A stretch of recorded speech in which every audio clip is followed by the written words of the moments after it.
తెలంగాణ రాష్ట్ర రాజకీయాలన్నీ ఇప్పుడు ఉమ్మడి నల్గొండ జిల్లాలోనే మరి కేంద్రీకృతం ఉన్నాయి. ఈ నేపథ్యంలో మరి భువనగిరి అలాగే నల్గొండ రెండు పార్లమెంటు స్థానాల్లో మరి భువనగిరి పైన కూడా అందరి దృష్టి కేంద్రీకృతమై ఉందని చెప్పుకోవచ్చు. ఎందుకంటే ఇక్కడ మరి భువనగిరి కాంగ్రెస్కు కంచుకోట. గతంలో రెండుసార్లు కాంగ్రెస్ అభ్యర్థులను ఇక్కడ ప్రజలు ఎన్నుకున్నారు. సో మరి మూడోసారి ముచ్చటగా జరుగుతున్న ఈ యొక్క ఎన్నికల్లో బీజేపీ మరి ఖచ్చితంగా దేశంలో నరేంద్ర మోడీ మూడోసారి అధికారంలోకి వస్తారని చెప్తున్నారు. గతంలో బీఆర్ఎస్ పార్టీ నుంచి ఎంపీగా గెలిచిన వ్యక్తే మరోసారి నేను ఎంపీగా గెలుస్తాననే విశ్వాసం వ్యక్తం చేస్తున్నారు. ఇక ఇదే అంశాలకు సంబంధించి మనతో మాట్లాడేందుకు మరి కాంగ్రెస్ పార్టీ క్రియాశీల కార్యకర్త అలాగే కరుడు కట్టిన సైనికుడు చామల కిరణ్ కుమార్ రెడ్డి ఉన్నారు. ఆయన ఇప్పుడు కాంగ్రెస్ పార్టీ నుంచి లోక్సభ బరిలో ఎంపీగా పోటీ చేస్తున్నారు. ఆయనతో మాట్లాడదాం. నమస్తే సార్. 18 లక్షల పైగా ఓటర్లు భువనగిరి పార్లమెంట్ కాన్స్టిట్యున్సీ పరిధిలో ఉన్నారు. సో మీకున్న సమయానికి అంటే ఒక 25 రోజులు మాత్రమే సమయం ఉంది. సో అందరి ఓటర్లను కలుస్తాను, గడప గడపను పలకరిస్తానని కూడా మీరు చెప్తున్నారు. సాధ్యమవుతుందంటారా? గడప గడప పోయే స్థాయి పార్లమెంట్ ఎన్నికలలో ఏ అభ్యర్థికి ఉండదు. మండలాలు, ముఖ్య గ్రామ పంచాయతీలు, మున్సిపాలిటీల వరకే పోగలుగుతాం, మండల హెడ్ క్వార్టర్స్కి. ఎందుకంటే మా నియోజకవర్గంలో 18 లక్షల ఓటర్లే కాకుండా 46 మండలాలు ఉన్నాయి, 16 మున్సిపాలిటీలు ఉన్నాయి, 968 గ్రామ పంచాయతీలు ఉన్నాయి, 2100 బూత్ ఉన్నాయి. సో మనం బూత్ కూడా పోయే పరిస్థితి ఉండదు. ఒక పెద్ద గ్రామ పంచాయతీలో ఒక సభ ఏర్పాటు చేసినప్పుడు ఆ సభకు జన సమీకరణ వచ్చినప్పుడు వాళ్ళందరికీ అడ్రస్ చేయడం తప్ప ఈ పార్లమెంట్ ఎన్నికల దగ్గర ఒక 40-45 మీటింగులు పెట్టాల్సి వస్తుంది. చిన్న స్థాయి మీటింగ్లు, మండల స్థాయి మీటింగ్లు. సో ఆ విధంగా ప్రచారం రేపు 21వ తారీఖు నాడు మొన్న తుక్కుగూడ సభకు కూడా ప్రతి బూత్ నుంచి మేము బూత్ కార్యకర్తలను పిలిచినాం. అంటే 2100 బూత్ నుంచి యావరేజ్గా 10-15 మంది వచ్చారు. అంటే 30,000 మంది వచ్చారు పార్లమెంట్ నియోజకవర్గం నుంచి. వాళ్ళు కూడా కార్యకర్తలు, ప్రజలే. ఒక బూత్లో 800 ఓట్లు ఉంటాయండి. 10 మంది కార్యకర్తలను, 15 మంది కార్యకర్తలను మనం సంప్రదించినప్పుడు ఒక్కొక్కరికి 250 ఓట్లు వాళ్ళు మేనేజ్ చేయాల్సి వస్తుంది. వాళ్ళు పోయి మన మీద ప్రచారం చేయాల్సి వస్తుంది. కాంగ్రెస్ పార్టీ మేనిఫెస్టో కానీ అభ్యర్థి గురించి కానీ వాళ్ళే మన పాంప్లెంట్లు, డోర్ స్టిక్కర్లు, ఇంటింటి ప్రచారం జరుగుతుంది. ఈ వ్యవస్థను బలపరిచినప్పుడే ఎన్నికల పోల్ మేనేజ్మెంట్ అంటారు దీన్ని. సో అదే చేయగలుగుతాం తప్ప గడప గడపకు పోల్ మేనేజ్మెంట్కి సంబంధించినంతవరకు ఇప్పుడు అంటే అంత సెట్ అయిపోయింది. ఎందుకంటే గతంలో మరి రాజగోపాల్ రెడ్డి కుటుంబం నుంచి ఈ యొక్క ఎంపీ టికెట్ అడిగారని ప్రచారం జరిగింది. మరి అనూహ్యంగా మీకు టికెట్ ఇచ్చారు. సో ఆ విషయంలో మీరు సంతోషంగా ఉన్నారా? సమన్వయం కుదిరిందా కోమటిరెడ్డి బ్రదర్స్? ఈరోజు 5వ సభ జరిగింది. నాకు ఒక పెద్దన్న మాదిరిగా నన్ను వెంటే తీసుకొని ప్రతి నియోజకవర్గానికి ఆయనే వచ్చి ఆయనే కార్యకర్తల్ని పరిచయం చేసి ఒక సభ మాదిరిగా, ఒక ట్రైనింగ్ క్యాంప్ మాదిరిగా ఒక కార్యకర్తలను సమన్వయం చేస్తూ ముందుకెళ్తున్నాం. నన్ను గెలిపించుకోవడమే లక్ష్యంగా. గతంలో ఆయన ఎంపీ ఉండు వాళ్ళ అన్నని గెలిపించుకున్నా అని ఆయనే అంటుండే. ఈరోజు తమ్ముడిని కూడా గెలిపించుకుంటా అనే ఒక నినాదంతో ముందుకు పోతుండు. కాబట్టి మాదొక కుటుంబం. మా మధ్యన మేము టికెట్లు, ఆయన కూడా టికెట్ అడగలే లక్ష్మి గారికి. వాళ్ళ అన్న పిల్లలు 2 అడిగిర్రు, వాళ్ళ అన్న కొడుకులు. సో అది వాళ్ళ ఫ్యామిలీ నుంచి అడిగినట్టు అందరు అంటారు. కానీ బేసిక్గా పార్టీలో పనిచేసిన సీనియర్ మోస్ట్ వ్యక్తిగా, పార్టీ కష్టకాలం ఉన్నప్పుడు కార్యకర్తగా నేను అన్ని కార్యక్రమాల్లో పాలు పంచుకున్నాను. కాబట్టి ముఖ్యమంత్రి రేవంత్ రెడ్డి గారు అధిష్టానం నాకు టికెట్ ఇవ్వడం జరిగింది. టికెట్ ఇచ్చినాక పార్టీ లైన్లో అందరూ పనిచేస్తారు. అందరు కలిసి ఈరోజు నాకు బ్రహ్మాండమైన ప్రచారం చేస్తారు. ఇటు కోమటిరెడ్డి వెంకటరెడ్డి గారు, ఇటు మా ఎమ్మెల్యేలు రాజగోపాల్ రెడ్డి గారు అందరూ కూడా ఈరోజు, దామోదర్ రెడ్డి గారు కూడా నిన్న తుంగతుర్తి సభకు వచ్చారు. మంచి ప్రచారం నడుస్తుంది. అంటే ఓవరాల్గా 7 నియోజకవర్గాలు ఉన్నాయి అసెంబ్లీకి సంబంధించింది. 6 నియోజకవర్గాల్లో కాంగ్రెస్ పార్టీ ఎమ్మెల్యేలు గెలిచారు. 2 మంత్రులు కూడా మీకు సపోర్ట్ ఉంది. సో ఆ ప్రజలకు సంబంధించి అంటే మీకంటూ ఒక కాంగ్రెస్ సైనికుడిగా మీరు చెప్పుకుంటున్నారు, కరుడు కట్టిన సైనికుడు అని కూడా చెప్పుకుంటారు. ఈ భువనగిరి నియోజకవర్గం పట్ల మీకున్న కాన్సెప్ట్ ఏంటి? డెవలప్మెంట్ పరంగా కావచ్చు, దీనికి సంబంధించి యువతలో కొంత ఏదైతే గత ప్రభుత్వం ఏదైతే ఉందో ఆ బీజేపీ కావచ్చు, బీఆర్ఎస్ కావచ్చు, ఉద్యోగాల కల్పన విషయంలో విఫలమైనాయి. సో కాంగ్రెస్ సంబంధించి అభ్యర్థిగా ఏం చెప్తారు? ఒకటే ఫస్ట్ ఏంటంటే డెవలప్మెంట్ అనేది ఈరోజు ముఖ్యమంత్రి రేవంత్ రెడ్డి గారు రాష్ట్రాన్ని బంగారు తెలంగాణ చేయడం అనేది లక్ష్యం. దాంట్లో అన్నీ కలిసి వస్తాయి అంశాలు. ఉద్యోగాలు, హాస్పిటల్స్, తర్వాత ఇన్ఫ్రాస్ట్రక్చర్, రోడ్సు, ఎడ్యుకేషన్ ఇన్స్టిట్యూషన్స్, ఈ మేజర్ 5 అంశాలే ప్రజా జీవితానికి ముడిపడి ఉంటాయి. వ్యవసాయానికి సంబంధించినటువంటి నీటిపారుదల ఈ పొలాలకు దానికి సంబంధించిన ప్రాజెక్టులు ఇవన్నీ కలిసి ఒక 5-6 అంశాలే ఎందుకంటే వ్యవసాయం అనేది ముఖ్యమైనటువంటి వృత్తి మన దగ్గర. సో దీనికి రేవంత్ రెడ్డి గారు ప్రణాళిక వేసిరు. ఒక పార్లమెంట్కి నన్ను ఎన్నుకున్న తర్వాత తెలంగాణ నుంచి 14 మంది పార్లమెంట్ సభ్యుల్ని ఎన్నుకోవాలని ఎందుకు అనుకుంటున్నామంటే, మనం పార్లమెంట్లో వెళ్ళి మనం గలమిప్పి మనకు రావాల్సిన నిధులు తెచ్చుకుంటే ముఖ్యమంత్రి గారు సరి అయినటువంటి విధానంలో వాటిని ఖర్చు పెట్టి ప్రజలకు కావాల్సినవన్నీ చేస్తారు. మా భువనగిరి నియోజకవర్గం 50 కిలోమీటర్ల దూరంలో భువనగిరి ఉంటుంది. తర్వాత ఒక 60-70 కిలోమీటర్ జనగాం ఉంటుంది. ఇప్పుడు RRR వస్తుంది. నా ఐడియా ఏంటంటే ఈ RRR అనేది ఇటు సైడ్ అంతా డెవలప్మెంట్ కాకుండా టోటల్ కంపెనీస్ మొత్తం వెస్ట్ సైడ్ వెళ్ళిపోయినాయి. మా దగ్గర చదువుకున్న పిల్లలు పోయి గచ్చిబౌలిలో లేకపోతే ఏ నానక్రామ్ గూడాలను ఉండి ఆ రెంట్లు కట్టలేక ఖర్చులు భరించలేక ఉద్యోగాలే మానేసారు. అటువంటిది ఇండస్ట్రీస్ని అన్నీ ఈస్ట్ సైడ్ షిఫ్ట్ చేయాలి. ఈ ORRకి మధ్యన ఉన్నదంతా స్మార్ట్ సిటీస్ డెవలప్ చేసి కనెక్టివిటీ పెంచితే ఈ తెలంగాణకు ORR అనేది మళ్ళీ ఒక కొత్త కనెక్టివిటీ. దీని చుట్టుపక్కల ఇటు కరీంనగర్ కానీ, ఇటు నల్గొండ కానీ, ఇటు మహబూబ్ నగర్ సైడ్ కానీ, ఇటు మెదక్ సైడ్ కానీ, ఇటు పోతే నాగ్పూర్ మన నిజామాబాద్ సైడ్ కానీ ఈ కనెక్టివిటీలని ఇండస్ట్రీస్ని తీసుకొచ్చినట్టయితే అక్కడి నుంచి వాళ్ళకి చాలా దగ్గర డిస్టెన్స్ అయింది.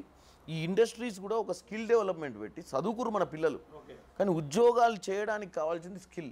ఈ పెద్ద పెద్ద ఇండస్ట్రీస్ని దావోస్ లాంటి కంట్రీస్లలో పోయి మనం తెచ్చే ఇన్వెస్టర్స్ని ఫస్టే ఒక MOU రాసుకోవాలి, స్కిల్ డెవలప్మెంట్ MOU. దాని ఖర్చు గవర్నమెంట్ భరించాలి, ఆ కంపెనీలు భరించవు. 6 months ట్రైనింగ్ మనం వాళ్ళ ఫ్యాకల్టీని పెట్టి ట్రైన్ చేసి వాళ్ళకు అనుకూలమైనటువంటి ఉద్యోగస్తులను తయారు చేసి వాళ్ళు ప్లేస్మెంట్ చేయించగలిగితే తెలంగాణ యువతకు మల్టీనేషనల్ కంపెనీల్లో పనిచేసే అవకాశం వచ్చి అందరి జీవితాలు బాగుపడతాయి. గత ప్రభుత్వాలు ఎన్నో ఇండస్ట్రీలను తెచ్చినాయి. ఫ్యాబ్ సిటీ అన్నారు, చిప్ మేకింగ్ ఇండస్ట్రీ అన్నారు, టెస్లా అన్నారు, ఆటోమొబైల్ ఇండస్ట్రీ అన్నారు. కానీ మనకు ఎన్ని ఉద్యోగాలు వస్తున్నాయి అందులో? భువనగిరి పార్లమెంట్ నియోజకవర్గం ఆలేరులో కానీ, జనగాంలో కానీ, నకర్కల్లో కానీ, తుంగర్తుర్తిలో కానీ, మున్గోడ్లో కానీ, ఇటువంటి ఇబ్రహీంపట్నంలో కానీ మరి ఇక్కడున్న యువత ఈ గడ్డ మీద పట్టిన ఆ ఊర్లలో పుట్టిన యువతకు ఎంతమంది ఇండస్ట్రీలలో అవకాశాలు వస్తున్నాయి అనేది మనం చూసుకోవాలి. అంటే కిరణ్ కుమార్ రెడ్డి గారు ఒక విషయం చెప్పండి. ఇప్పుడు గతంలో మీరు ప్రతిపక్షంలో ఉన్నప్పుడు రాష్ట్రం అప్పుల పాలైంది, ఇప్పుడు అధికారంలోకి వచ్చారు, ఇక్కడ ఖాళీ కుండలు మాత్రమే ఉన్నాయి అని రేవంత్ రెడ్డి గారు చెప్తున్నారు. ఇప్పుడు మీరు కూడా చెప్తున్నారు 140 లక్షల కోట్ల అప్పులు కేంద్రం చేసింది. సో ఇప్పుడు రాష్ట్ర ఆర్థిక పరిస్థితి కూడా కొంత ఇబ్బందికరంగానే ఉంది. సో మీరు అనుకున్న 100 రోజుల్లో మీరు ఇచ్చిన 6 గ్యారెంటీలు 4 మాత్రమే అమలు చేశారు. ఈ 6 గ్యారెంటీల చాటున 13 గ్యారెంటీలు ఉన్నాయి. సో ఇప్పుడు రాష్ట్ర ఆర్థిక పరిస్థితి కూడా బాగాలేదు. రేపు పొద్దున మీరు కేంద్రంలో అధికారంలోకి వస్తా అంటున్నారు, రాష్ట్రంలో అధికారంలో ఉంటా అంటున్నారు. సో అభివృద్ధి చేయడానికి నిధుల సమస్య ఉంటుందంటారా? ఒకటి గుర్తుపెట్టండి, ఇది రెగ్యులర్ రెవెన్యూ జనరేటింగ్ స్టేట్. మనకొచ్చే ఆదాయాన్ని సక్రమంగా ఖర్చు పెట్టుకుంటే 2-3 ఏళ్ళలో రికవరీ అవుతాం. పథకాలు నాపే పరిస్థితే లేదు. 4 ఇచ్చినాము. నిన్న రాత్రి రేవంత్ రెడ్డి గారు రుణమాఫీ గురించి కూడా చెప్పి 2 లక్షల రుణమాఫీ ఇవ్వాలన్న చిత్తశుద్ధి మాకుంది. మేము అధికారంలో రాకముందు గింత కుంభకోణం జరిగిందని మేము అనుకోలే. గిన్ని చీకటి జీవోలు తీసుకొని ఆ చీకటి జీవోల ద్వారా కొన్ని కోట్ల రూపాయలు వసూలు చేసుకుర్రు ఈ కుటుంబ సభ్యులు. రాష్ట్ర ఖజానాకు చాలా గండి కొట్టిరన్న విషయాన్ని మేము సెక్రటేరియట్లో పోయి కూర్చున్నాకనే తెలిసింది మాకు. అందుకే శ్వేతపత్రం రిలీజ్ చేసినాం. కానీ మేము శ్వేతపత్రం రిలీజ్ చేసింది మేము చెప్పిన వాగ్దానాలు ఎగ్గొట్టాలని కాదు. డెఫినెట్గా రేవంత్ రెడ్డి గారికి పట్టుదల ఉంది. ఒక యువకుడు ఇంకా 20-25 ఏళ్ళు క్రియాశీలకంగా రాజకీయం చేసి తెలంగాణను అభివృద్ధిలోకి తీసుకొచ్చి ఒక దిశ తీసుకోవాల్సిన అవసరం ఉంది. కాబట్టి తప్పుడు వాగ్దానాలు చేయాల్సిన పని లేదు. కాబట్టి అనుకున్న దాని ప్రకారం మనం ఈరోజు ఒక అంచనా వేసుకొని ఒక ఆడికి పోతాం. దాని డిస్టెన్స్ పెరగొచ్చు, ట్రాఫిక్ పెరగొచ్చు. ఓ చిన్న విషయాలలోనే మనము అరైవల్ టైంకి డెస్టినేషన్కి కొన్నిసార్లు పోలేం. సో అటువంటి పరిస్థితిలో మనం ఒక కమిట్మెంట్ ఇచ్చినాం 100 days. ఈ 100 daysలో 1 కోటి మంది అప్లికేషన్లను మనం ఈరోజు ప్రజాపాలన ద్వారా ప్రజల నుంచి తెచ్చుకున్నాం. అసలు వాస్తవ పరిస్థితులు ఏందో తెలుసుకోనికి 4 కోట్ల జనాభాలో 1 కోటి అప్లికేషన్లు తీసుకోగలిగినామంటే 100 రోజులలో మనం 1 కోటి మంది జనాభా చెప్పే విషయాన్ని వినే పరిస్థితికి వచ్చినాం. వీటన్నిటినీ మనం డిజిటలైజ్ చేసి వీళ్ళ పరిస్థితులు ఏంది, ఎవరు అర్హులు, ఎంతమంది పింఛనీర్లు ఉన్నారు, ఎంతమందికి రేషన్ కార్డులు లేవు అనే దాన్ని తెలుసుకునే ప్రయత్నం ప్రభుత్వం చేస్తుంది. కొన్నిసార్లు అంతా బాగుందనుకొని మనం ఒక దగ్గరికి పోయినప్పుడు బాగాలేనప్పుడు కొన్ని చక్కదిద్దాల్సిన అవసరం వస్తాయి పరిస్థితులు. ఆ చక్కదిద్దే ప్రక్రియలనే ఆలస్యమైంది. ఆర్థిక పరిస్థితులు ఒక రకము, వాస్తవంగా లబ్ధిదారులను ఐడెంటిఫై చేయాల్సిన పరిస్థితి కూడా ఉంది. కాళేశ్వరం ప్రాజెక్టు కట్టినట్టుగా తొందరగా సంవత్సరంలోనే ప్రాజెక్టు కట్టాలని చెప్పి 5 ఏళ్లలో కట్టాల్సిన ప్రాజెక్ట్ని 2 సంవత్సరాలు కట్టి దాని విధి విధానాలు ఆలోచించకుండా దానికి ఉన్న పరిస్థితులు దాని రీడిజైన్ సరిగ్గా చూసుకోకుండా కట్టడం వల్లనే ఈరోజు కూలిపోయింది. ఆవేశం అవసరం లేదు. ప్రజలకు ఓవర్ నైట్ ఇచ్చినాం కదా అని కమిట్మెంట్ల ద్వారా ప్రతిపక్షంలో 10 ఏళ్ల నుంచి మేము ఉన్నాము, మేము ఏ రోజు వాళ్ళని అట్లా ఇబ్బంది పెట్టాం, 100 రోజులకే నిద్ర పడతలేదు. కిరణ్ కుమార్ రెడ్డి గారు మీరు చెప్పండి, అసెంబ్లీ సమయంలో తుక్కుగూడలో సోనియా గాంధీ గారు, రాహుల్ గాంధీ గారు ప్రజలకు, తెలంగాణ ప్రజలకు 6 గ్యారెంటీలు 100 రోజుల్లో అమలు చేసి తీరుతామని చెప్పి మీరు హామీ ఇచ్చారు. తర్వాత ఇప్పుడు మీరు పార్లమెంట్ ఎన్నికలకు పోతున్నారు. కొంత ప్రతికూల పరిస్థితులు అయితే కనిపిస్తున్నట్టు ప్రతిపక్షాలు విమర్శలు చేస్తున్నాయి. రైతుల పొలాలు ఎండిపోతున్నాయని పొలం బాట పడుతుండే కేసీఆర్. అలాగే కిషన్ రెడ్డి రైతు దీక్ష చేస్తుండు, రైతులకు పంట నష్ట పరిహారం. ఇట్లాంటి అంటే 6 గ్యారెంటీలు ఒకవైపు, మరొకసారి లోక్సభ ఎన్నికల మేనిఫెస్టో, ఈ 2 అంశాలు కూడా మీకు ఈ ఎన్నికల్లో ఏదైనా ప్రభావితం చేస్తాయా? దాన్ని ఎట్లా మీరు అధిగమించబోతున్నారు? ప్రజలు చాలా తెలియకలోళ్ళు 3 నెలలు 4 నెలల క్రితం ప్రభుత్వంలోకి తెచ్చారు మనల్ని. 4 నెలల క్రితము 4 నెలలు గడిచిపోయిందంటే 120 రోజులు గడిచిపోయింది. 120 రోజులలోనే 10 ఏళ్ళు పరిపాలించిన కేసీఆర్ ఇవాళ వచ్చి 100 రోజులు కూడా ఓపిక లేకుండా నడ్డిబొక్కి ఇరిగినాక కూడా ఆ పొలాలలో తిరుగుతుండు. ఈ 100 రోజులలోనే మేము నీళ్ళు ఆపగలిగినామా? 100 రోజుల్లోనే మేము కరువు తెచ్చినామా? 100 రోజులలోనే మేము ప్రాజెక్టులు చేయలేకపోయినామా? 100 రోజులలోనే వీళ్ళు చేసిన ప్రాజెక్టులను మేము రిపేర్లు చేయబోయినామా? గతంలో చిన్న చిన్న పిల్ల కాలువలు తోమితే రాష్ట్రం మొత్తంలో 10,000 కోట్లు పెడితే 5 నుంచి 10 లక్షల ఎకరాలకు నీళ్ళు పారేది. ఇవాళ మా తుంగతుర్తి నియోజకవర్గంకి వచ్చిండు ఈ బక్కాయన. వచ్చి ఆ వెలుగుపల్లి దగ్గర పొలంలోకి పోయిండు. ఆ నుంచి 50 మీటర్ల దూరంలో రుద్రమ్మ చెరువు అని ఉంటుంది. ఈ దొర ఎప్పుడు వచ్చి ఎన్నికల సమయంలో 2018లో నేను ఈ రుద్రమ్మ చెరువును రిజర్వాయర్గా చేసి 3.5 టీఎంసీ నీళ్లు తెస్తా. ఆ మిగతా రాజశేఖర రెడ్డి గారు ఉన్నప్పుడు 9 ఎకరాలు బయ్యన్న సాగర్ నుంచి 9 ఎకరాలకు తొమ్మితే ఆ బయ్యన్న సాగర్ నీళ్ళు ఏదైతే వస్తాయో ఆ బయ్యన్న సాగర్ నీళ్ళ నుంచి కాలువ ద్వారా వచ్చి రుద్రమ్మ చెరువులోకి వచ్చేటి. 7 కిలోమీటర్లు తొమ్మిన తర్వాత ప్రభుత్వం మారింది. 2 ఎకరాలు తొమ్మితే ఈ కాలువలకి వెళ్ళి నీళ్ళు వచ్చి చెరువు అయ్యి అది రిజర్వాయర్ అయ్యేది. దాని పక్కన 50 మీటర్లకు ఈ దొరపోయి పొలం చూస్తుండు. 2 సార్లు వచ్చి వాగ్దానాలు చేసిపోయిండు. ఆ 2 కిలోమీటర్లు తోమనికే పైసలు ఇవ్వలేదు. ఇవాళ వచ్చి ఏ ముఖం పెట్టుకొని ప్రజలను తప్పుతో పట్టిస్తున్నా నేను అడుగుతున్నా. ఇవాళ నేను ఒకటే చెప్తున్నా, ప్రజల సొమ్మును కరెక్ట్గా వినియోగించి ఖర్చు పెట్టుంటే సస్యశ్యామలమే తెలంగాణ ఇవాళ.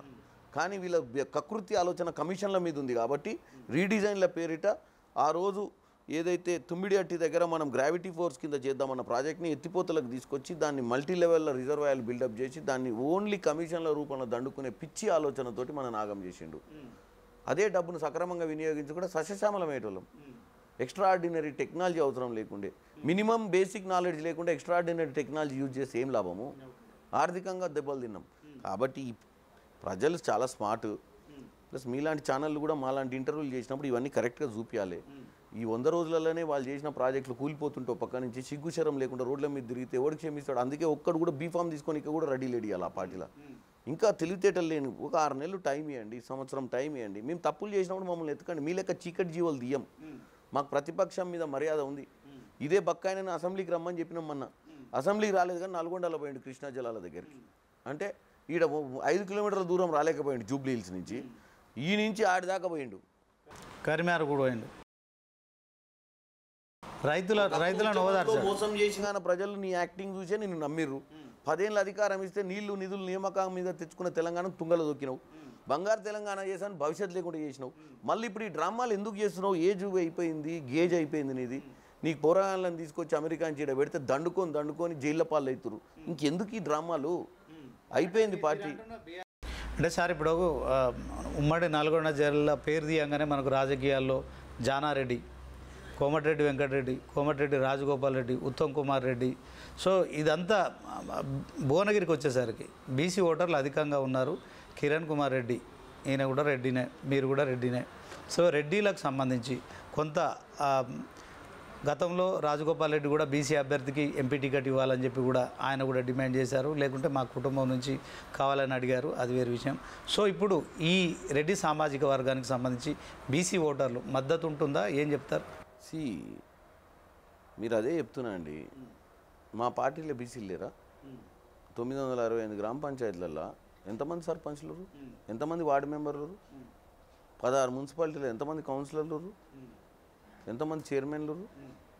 వీళ్ళు బీసీలు. అందులో మున్నూరు కాపులూరు, ముదిరాజులూరు, యాదవులూరు, గౌడ్లూరు, పద్మశాలురు. వాళ్ళకి పార్టీ లేదా? 30 ఏళ్ళ నుంచి పార్టీలో పనిచేస్తారు వాళ్ళు. ప్రజలకు సేవ చేయాలని కదా వాళ్ళు వచ్చింది. బీజేపీలో రెడ్లు లేరా? బీఆర్ఎస్లో రెడ్లు లేరా? ఏంది ఇది? ఎటుపోతుంది ఈ దేశము? ఏంది కులాలు? ఏంది ప్రజాస్వామ్యం ఎటుపోతుంది? కొత్తగా ఈ బీజేపీ వచ్చినాక ఈ పంచాయతీలు స్టార్ట్ అయినాయి.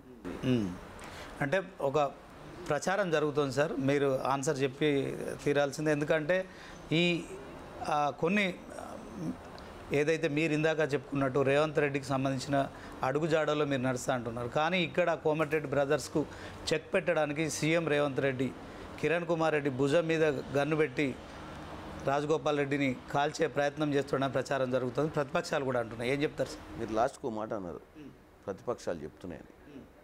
ప్రజలు చెప్తలేరు, అది ప్రతిపక్షాలు చెప్తున్నాయి. ప్రజలు ప్రచారం చేస్తున్నారు. ప్రచారం చేయాల్సిందే కదా. మమ్మల్ని ప్రజల్ని తప్పుతో పట్టే ప్రయత్నం చేస్తుర్రు. అంటే మీ గెలుపు చేసుకొని రావాల్సిందే రాజగోపాల్ రెడ్డికి, లేకుంటే మంత్రి పదవి ఉండదు. ఇది కూడా ప్రచారం జరుగుతుంది. ఒకటి చెప్తా చూడండి, ఇందాకనే చెప్పిన పార్టీ అనేది తల్లి లాంటిది. మేమంతా పిల్లలం. మేము ఒక బలగం సినిమా లాంటి ఫ్యామిలీ మాది. మా మధ్యన మేము ఉంటాయి, మాకు పలు రకాల చర్చలు ఉంటాయి, మాకున్న కోరికలు ఉంటాయి, అంతర్గత మా ఆస్తి పంపకాలు ఉంటాయి, మాకు అన్నతమ్ముల లెక్క ఎన్నో ఉంటాయి. బయట ప్రపంచానికి మేము బయటకు వచ్చినప్పుడు మేము కుటుంబం, వేరే ప్రత్యర్థులతో పోరాటం చేసినప్పుడు మాకు యూనిటీ ఉంటుంది. దాంట్లో తగ్గేదేలే. అర్థమైందా? ఈ తప్పుడు ప్రచారానికి ప్రజలు వినే పరిస్థితిలో లేరు. ఇవాళ ఓపెన్గా మేము రోజు 8 గంటలు కలిసి తిరుగుతున్నాం రోడ్ల మీద. ప్రజల మధ్యనికి పోయి ఓపెన్గానే ఆయన చెప్తుండు. ఇవాళ మంత్రి పదవి ఇస్తేనే ఆయన పనిచేసే అనే స్టేజ్లో లేడు. ఆయన ఇప్పటికీ ఒకసారి ఎమ్మెల్యే, ఒకసారి ఎమ్మెల్సీ, 2 సార్లు ఎమ్మెల్యే, ఒకసారి ఎమ్మెల్సీ, ఒకసారి ఎంపీ. అంటే అన్ని కాన్స్టిట్యున్సీలు, అంటే లోక్సభ కాన్స్టిట్యున్సీలకు మంత్రులను ఇన్ఛార్జీలో పెట్టారు, కానీ మీకు మాత్రమే ప్రస్తుతం ఎమ్మెల్యేగా ఉన్న రాజగోపాల్ రెడ్డిని పెట్టడంలో ఇలాంటి ప్రచారం జరుగుతుంది. దీన్ని ఎట్లా చూస్తుంది? డెఫినెట్గా ఆయన మంత్రి క్యాడరే. కుటుంబానికి 2 ఇయ్యలేక ఒకటి ఇచ్చిరు మొన్న. కానీ ఆయనకున్న స్టేచర్ కానీ, ఆయనకున్న కెపాసిటీ కానీ, ఆయనకున్న ఆలోచన కానీ మంత్రి లాంటి ఆలోచనే ఉంటుంది. కాబట్టి 17 పార్లమెంట్కి 17 మంత్రులు లేరు కదా. ఎంతమంది మంత్రులు? ముఖ్యమంత్రి డిప్యూటీ సీఎం తోటి కలిసి 12 మంది ఉర్రు. ఇంకో విషయం, ఇప్పుడు 10 ఏళ్ళు బీఆర్ఎస్ పార్టీ రాష్ట్రంలో అధికారంలో ఉంది, ప్రజల్లో కొంత వ్యతిరేకత ఉన్నది. ఆ కారణంగా ప్రతిపక్ష పాత్రకు బీఆర్ఎస్ పరిమితమైంది. అలాగే దేశంలో మాత్రం నరేంద్ర మోడీ పాలన బాగుంది, ఆయన విశ్వగురు స్థానంలో ఉన్నారు. మూడోసారి ఖచ్చితంగా మరొకసారి ప్రధాని అవుతారని బీజేపీ ప్రచారం చేసుకుంటుంది. దీన్ని ఎట్లా చెప్తారు? అమెరికాలో ఏం కష్టాలు ఉంటాయండి? అమెరికాలో రోడ్లు ఉండవా, బిల్డింగ్లు ఉండవా, ఉద్యోగాలు ఉండవా? 10 ఏళ్ళకు ఒకసారి ప్రభుత్వాలు ఎందుకు మారుతాయి? ఎందుకు మారుతాయి? లేదు. ప్రజాస్వామ్యంలో నియంత్రణను తయారు చేయొద్దు మనం. ఇవాళ నాకు 400 సీట్లు ఎందుకు అడుగుతుండు? ఇవాళ డాక్టర్ బాబాసాహెబ్ అంబేద్కర్ రాసిన రాజ్యాంగం కులమతాలకు విభేదాలు లేకుండా వెనకబడ్డ వర్గాలను, అగ్రవర్ణాలను కలిపి ఒకే స్థాయికి తీసుకురావాలన్న ఒక ఆలోచనతోటి ఆయన రాసిన రాజ్యాంగాన్ని ఇలా తుంగలో దొక్కే ప్రయత్నం చేస్తుర్రు. ఇలా వాళ్ళకు పిచ్చి ఆలోచన ఉంది, ఇది లాస్ట్ ఎన్నిక అని చెప్పి రాజ్యాంగాన్ని మార్చి విశ్వగురు రాష్ట్ర భారతదేశాన్ని చరిత్ర మారవాలన్న ఆలోచన, బడుగు బలైన వర్గాలకు అన్యాయం చేయాలన్న ఆలోచన, దళితులు, క్రిస్టియన్స్, మైనార్టీసు, ముస్లిమ్స్ అందరికీ కూడా ఈరోజు సెక్యులర్ అనే పదాన్ని కాన్స్టిట్యూషన్లోకి వెళ్ళి తీసే ప్రక్రియ నడుస్తుందని చెప్పి నడుస్తుంది కదా చర్చ. ఈరోజు ఓటర్లు ఒక ఉద్యమకారులై ఓటర్లు వేయాలి. ఈరోజు కాపాడుకోవాల్సింది మన 1947-48లో తెచ్చుకున్నటువంటి స్వతంత్రం ఈరోజు కాలరాసిపోయే ప్రయత్నం జరుగుతుంది. 2024 ఎన్నిక ఒక చారిత్రాత్మక ఎన్నిక కావాలి. ప్రజలు స్వచ్ఛందంగా బయటకు వచ్చి ప్రజాస్వామ్యాన్ని కాపాడుకోనికే కాంగ్రెస్ పార్టీ కోటేయాల్సిన అవసరం వచ్చింది. కాంగ్రెస్ పార్టీ 60 ఏళ్ళు పరిపాలించింది. ఆ రోజు పేదల కోసం చేయాలన్న ఆలోచనతో కాంగ్రెస్ పనిచేసింది. 5 ధనికుల కోసం పనిచేయలే కాంగ్రెస్ పార్టీ. అంటే ఈ దేశంలో 80% హిందువులు ఉన్నారు, 20% మాత్రమే ముస్లిమ్స్ ఉన్నారు. కాంగ్రెస్ పార్టీ పూర్తిగా ముస్లిమ్స్తో ఒక అగ్రిమెంట్ అయింది. సో ఆ విధంగా మేము అయోధ్యలో రామ మందిరం నిర్మించినాం, ఖచ్చితంగా హిందువుల ఓట్లన్నీ మాకే పడతాయి, తెలంగాణ రాష్ట్రంలో మేము 12 స్థానాలు సాధిస్తామని బీజేపీ చెప్తోంది. రాముడి పేరు పలకని వారు ఈ హిందువులను ఎట్లా ఓట్లు అడుగుతారని కూడా అంటుంది. దీనికేం చెప్తారు? నేను ఎవరండి? ఇదేంది? నాకు దేవుడు ఉంటాడు కదా, నేను హిందువునే కదా. వాళ్ళు ఒక్కలే హిందువులా? నేను హిందువునే. నా లెక్క ఎంతమంది హిందువులు ఇవాళ ఇతర పార్టీలలో? మాకు దేవుడు లేదా? మేము రోజు పొద్దున్న లేసే దేవుని మొక్కోకుండా ఇంట్లోకి వెళ్ళి బయటికి వెళ్ళాం. కానీ మా మతాన్ని తీసుకొచ్చి మాకున్నటువంటి మాకున్న ప్రాక్టీసెస్ని తీసుకొచ్చి పక్కనున్న నా కార్లు ఎక్కే నా డ్రైవర్ ఉంటాడు, క్రిస్టియన్ ఉంటాడు, ద్వేషిస్తాను ఆయనను, నా మతం కాదని. మనం అందరం కలిసి బతుకుతున్నామండి. ఇవాళ ఒక మతాన్ని ఎంకరేజ్ చేయాల్సిన అవసరం లేదు. మనం ఎప్పుడో ఒకసారి డిజైన్ చేయబడ్డ దేశం ఇది. తప్పిదం చేసే వాళ్ళు హిందువులలో కూడా దొంగలు లేరా? ముస్లింలలో దొంగలు లేరా? క్రిస్టియన్లలో దొంగలు లేరా? అందులో మంచి మానవులు లేరా? ఒక ఫోకస్ ఉన్న లీడర్ లేరా? ఇలా అబ్దుల్ కలాం ఆజాద్ లేడా మనకు? భారతదేశానికి ఘనత తెచ్చిన ఆయన. ఎందుకు నేను అనేది ఒక కులాన్ని ఒక మతాన్ని ద్వేషించే విధంగా మనం చేయొద్దు అంటున్నా. డెఫినెట్గా మనం అందరం పూజించుకోవాలి దేవుళ్ళను. మనం ఒక డెవలప్మెంట్ దిశగా పోవాలి. ఏదైనా తప్పులు చేస్తే ఏ కులమైనా కానీ శిక్షించాలి. అంతే తప్ప ఈ టైప్ ఆఫ్ పోలరైజేషన్ చేయడం వల్ల వీళ్ళు టోటల్గా ఒక ఓట్ ప్యాటర్న్ని, రైట్ వింగ్ ఐడియాలజీని టోటల్గా హిందుత్వ అనే ఒక ముసుగులో వీళ్ళు ప్రజల్ని మోసం చేస్తారు. అది ప్రజలు గమనించాలి. నేనేం 2024లో ఏదైనా తప్పు చేస్తే మే 13వ తారీఖు నాడు తర్వాత జరుగుతున్నటువంటి భారతదేశంలో అన్ని ఫేస్ ఎలక్షన్లలో ప్రజలు ఆలోచించుకొని ఓటేయాలి. తర్వాత బాధపడటం వల్ల ప్రయోజనం ఉండదు. రష్యాలో పుటిన్ మాదిరిగా ఈయన ఏదో చేద్దాం అనుకుంటున్నాడు. ప్రెసిడెంట్ ఇచ్చే ప్రైమ్ మినిస్టర్ ఏదో మార్పులు చేర్పులు చేసి ఈయన రిటైర్ అయినాక కూడా పవర్లు ఉండే విధంగా ఏమైనా వ్యవస్థను బిల్డప్ చేసుకుందామన్న పిచ్చి ఆలోచనతో నరేంద్ర మోడీ ఆలోచిస్తున్నట్టుగా నాకు అనిపిస్తుంది. 6 గ్యారెంటీల్లో 9 మిగిలిపోయినాయి. మరొకసారి పార్లమెంటు ఎన్నికల నేపథ్యంలో కూడా మీరు దేశానికి సంబంధించి ఒక మేనిఫెస్టో తీసుకోవచ్చు. ఇది 2 ఖచ్చితంగా అమలు చేస్తారా? 100% అమలు చేయాల్సిందేనండి. చేయకపోతే ప్రజలు ఒప్పుకోరు. వెనకట్ లెక్క ప్రజల్ని కేసీఆర్ మోసం చేసినట్టు డబుల్ బెడ్రూమ్లు ఇస్తా అని డబుల్ బెడ్రూమ్లు ఇలే, ఇంటికో ఉద్యోగం ఇస్తా ఇంటికో ఉద్యోగం ఇలే, దళితుని ముఖ్యమంత్రి చేశాను దళితుని ముఖ్యమంత్రి చేయలే, అట్లా ఉందా చెప్తా నేను. కానీ ప్రజలు 2 సార్లు ఎందుకు ఇచ్చిర్రు అంటే మారుతాడేమో, కొసకేమని చేస్తాడేమో, కొత్త రాష్ట్రము, చిన్న పిల్ల పెరుగుతుంది, మంచిగా ఉంటుంది, పెద్దగా అయినాక మనకు మంచి అవసరం ఉంటుంది, మనకు ఆర్థికంగా చేతికి వస్తారనే ఆలోచనలు ఉండే చూచిర్రు. 10 ఏళ్ళు దోసుకోవడమే తప్ప ఇచ్చేదేం లేకుండా చేసిండు కాబట్టి తరిమి కొట్టిర్రు. రేపు కాంగ్రెస్ పార్టీని కూడా ఇట్లనే చేసి మాటలు చెప్పి చేతలు చేయకపోతే ఎందుకు క్షమిస్తారండి? ఇంకా ఇప్పుడు ఆ మూమెంట్ రాలే. ప్రజలకు నమ్మకం ఉంది మా మీద, మమ్మల్ని నమ్ముతారు. కానీ నెక్స్ట్ టైం నమ్మరు ఇట్లా చేస్తే. ఎందుకంటే మాకు ఒక అవకాశం ఇస్తుర్రు. పరిస్థితి వాళ్ళకు కూడా మేము శ్వేతపత్రం ఎందుకు రిలీజ్ చేసినామండి? గుండెలు అదిరిపోయినాయి ప్రజలకు. మేము పోయి మేడిగడ్డ దగ్గర ఆ బ్రిడ్జ్లు ఎందుకు చూపించినాం? నాగార్జున సాగర్ దగ్గర శ్రీశైలం దగ్గర కాంగ్రెస్ కట్టి ఆ దశాబ్ద కాలాలు, ఎన్నో దశాబ్దాలు అవుతుంది. ఇది 3 ఏళ్లలోనే కూలింది కాబట్టి కదా చూపించింది. మళ్ళీ వీళ్ళు పోయి పొలాల కాడ తిరిగితే మన సిగ్గుందా అండి? ఇప్పుడు చామల కిరణ్ కుమార్ రెడ్డి గతంలో ఒక వివాదంలో ఇరుక్కున్నారు. సో ఆయనకు ప్రజలతో సన్నిహిత సంబంధాలు లేవు. సో దీనికి సంబంధించి ప్రతిపక్షాలు ప్రచారం చేస్తున్న క్రమంలో వివాదం అంటే మీరు ఒకసారి ఫోర్జరీ సంతకంతో పార్టీ నుంచి సస్పెండ్ అయ్యారు. ఫస్ట్ ఆఫ్ ఆల్ ఒకటి చెప్తా, ఆ చెప్పినోడు వానికి బుద్ధి జ్ఞానం ఇంగిత జ్ఞానం లేదు. నాకు రాహుల్ గాంధీ గారికి విభేదాలు వచ్చింది ఇంటర్నల్ ఎలక్షన్స్ వల్ల. యువజన కాంగ్రెస్లో ఇంటర్నల్ ఎలక్షన్స్ని వ్యతిరేకించిన నేను వెనుకకు వచ్చిన ఒక నేషనల్ మీడియా ఛానల్లో రాహుల్ గాంధీ గారు మంచి పర్సన్, ఆయన చుట్టూన్నోళ్ళు ఆయన తప్పుదో పట్టిస్తారు అని చెప్పినప్పుడు వాళ్ళు పార్టీలో నా మీద క్రమశిక్షణ చర్య తీసుకుర్రు. ఆ చెత్తనా కొడుకు ఎవడో, వానికి బుద్ధి లేదు ఇంగిత జ్ఞానం లేదు. ఫోర్జరీ ఏంటండి? ప్రధానమంత్రి రాహుల్ గాంధీ చెక్స్ ఉంటాయి, ఆ పవర్స్. కాంగ్రెస్ పార్టీలో గాంధీ భవన్లో మహేష్ కుమార్ గౌడ్ సంతకం ఎవడన్నా ఫోర్జరీ చేసి ఏమైనా ఆర్డర్ కాపీ ఇస్తే చెల్తుందా? పార్టీ పరమైన ఏముంటుంది చెప్పండి, కోసం ఇచ్చే అవకాశం ఉంటుంది. ఏముండదు ఫోర్జరీ అంటే. ఫోర్జరీ అనేది కేవలం ఫోర్జరీ అనేది జోక్ అయిపోయింది అది. అంటే ఎవడో ఇంగిత జ్ఞానం లేనోడు పక్కన కూర్చొని ఇంటర్వ్యూలో కూర్చున్నప్పుడు నాకు తెలిసి ఆ క్యాండిడేట్ ఏ ఉంటాడు. అంతకుముందు కాంగ్రెస్ పార్టీలో ఉండి సగం నాలెడ్జ్ ఉన్నది ఆ క్యాండిడేట్కి. ఎవరికి? క్యామ మల్లేష్కి. ఆ పక్కన ఉన్న గాదార్ కిషోర్ని మొన్ననే మేము ఉరికిచ్చి నేనే పంపించింది ఆ ఇసుక బిజినెస్లోకి వెళ్ళి. నేనే శామ్యుల్ని గెలిపించుకుంది ఆడుండి. ఆయన నా గురించి ఏదో అడిగితే ఈయన ఏదో ఫోర్జరీ గురించి చెప్తే వానికి కొంచెం మీడియాలో మాట్లాడే ముందు కొన్ని బ్యాక్గ్రౌండ్ చెక్ చేసుకోవాలి. మీరు గూగుల్లో కొడితే చామల కిరణ్ కుమార్ రెడ్డి అని కొడితే హిస్టరీ అంతా వస్తుంది. రాహుల్ గాంధీకి నాకు ఏం పంచాయతీ కూడా వస్తుంది. కొంచెమన్నా గ్రౌండ్ వర్క్ చేసుకోవాలి కదా. ఇప్పుడు నేను మీతో మాట్లాడుతున్నా, వాడిని రేపిస్ట్ అంట, నేను ప్రజలకు వాడిని రేపిస్ట్గా చూపించాలనుకున్నాం. అంటే వాని మీద అబండం వేసి వాడిని ఇమేజ్ని టార్నిష్ చేయడమే కదండి. ఇవాళ మీ ఇంటర్వ్యూలో నేను ఒకరిని తిడతా, తప్పుదో పట్టిస్తా ప్రజల్ని. ఎటువంటి అభాండం వేస్తా అంటే తలెత్తుకోలేని అబద్ధం వేస్తా. దాన్ని క్లారిఫై చేసుకోనికి ఆయనకు వారం 10 రోజులు పడుతుంది. ఇదా అండి రాజకీయాలంటే? ఆరోపణలే.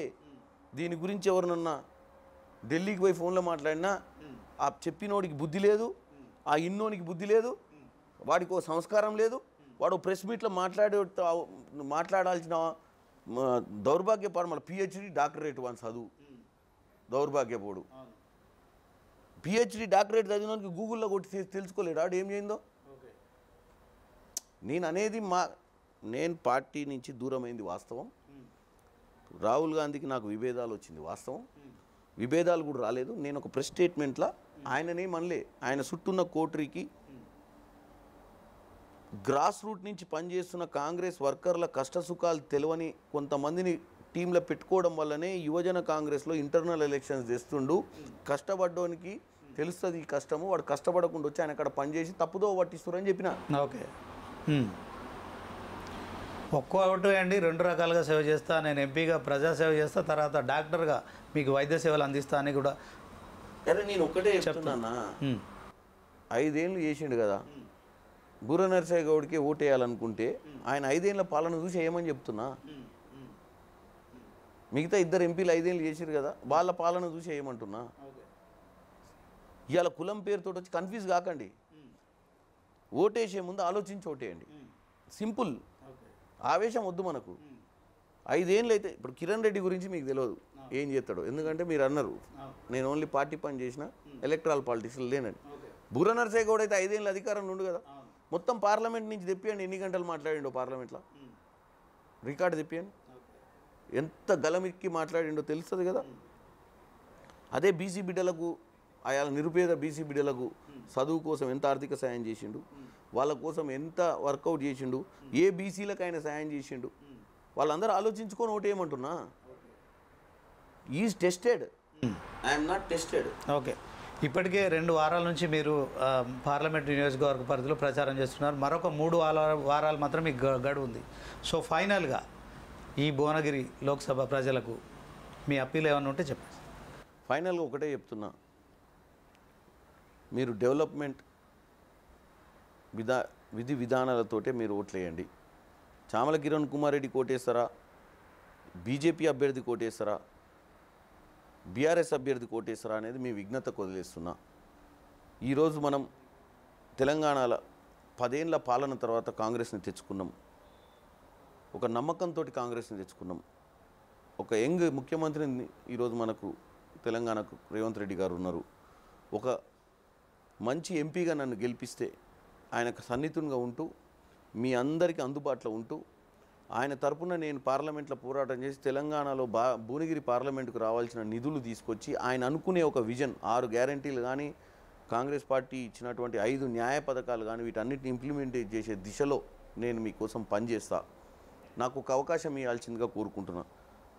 నేను ఒక అవకాశం ఇస్తే కానీ మీకు ఈరోజు నేను చెప్పే మాటలు అవి మాటలే కావచ్చు, చేతల రూపంలోకి తీసుకురావాలంటే, నేను ప్రజాసేవ చేయాలంటే నాకు ఒక అవకాశం ఇవ్వాల్సిందిగా కోరుకుంటున్నా.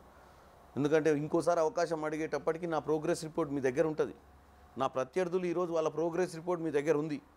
మీరు ప్రోగ్రెస్ రిపోర్ట్ చూసి ఓటేయండి. ఒక ఫ్రెషర్గా నాకు ఓటేయండి. నేను కుల మతాలకు అతీతంగా సేవ చేస్తా అని మీరు నా మీద నమ్మకం పెట్టుకోమని కోరుకుంటున్నాను. Okay, thank you sir for your విలువైన సమయాన్ని మా కోసం కేటాయించారు. ఇక ప్రచారంలో దూసుకుపోతున్నారు. 2 వారాలుగా కూడా మరి ఒక యువకుడు కాంగ్రెస్ పార్టీకి సంబంధించిన అభ్యర్థి చామల కిరణ్ కుమార్ రెడ్డి భువనగిరి పార్లమెంటులో రేవంత్ రెడ్డి మరి అడుగుజాడలో నడుస్తూ మరి ఎన్నికల్లో పోటీ చేస్తున్నారు. గతంలో అనుభవం లేనప్పటికీ కూడా నా పూర్తి జీవితాన్ని ప్రజలకే అంకితం చేస్తాను, భువనగిరికి సంబంధించి ఏదైతే వరంగల్, నల్గొండ, రంగారెడ్డి జిల్లాలకు అనుసంధానం చేసి ఇక్కడ ఇండస్ట్రీస్ కారిడార్ను డెవలప్ చేసి విద్య, వైద్యం అన్ని రంగాల్లో కూడా అభివృద్ధి చేస్తాను. ఖచ్చితంగా రాష్ట్ర ప్రభుత్వం అండ నాకుంది. సీఎం రేవంత్ రెడ్డి శిష్యుడిగా నాకు పేరుంది. ఖచ్చితంగా భువనగిరి ప్రజలు కనుక నాకు ఓటేసి గెలిపిస్తే మరి నియోజకవర్గ రూపురేఖలు మార్చి ఎంతో అభివృద్ధి చేస్తాను. యువతకు ముఖ్యంగా ఉద్యోగ ఉపాధి అవకాశాలు కూడా మెరుగుపరుస్తానని చెప్తున్నాను. ఇది ఇవాళ నేనే ఎంపీ కార్యక్రమం. ఇక మరో కార్యక్రమంతో మళ్ళీ కలుసుకుందాం. చూస్తూనే ఉండండి News 360.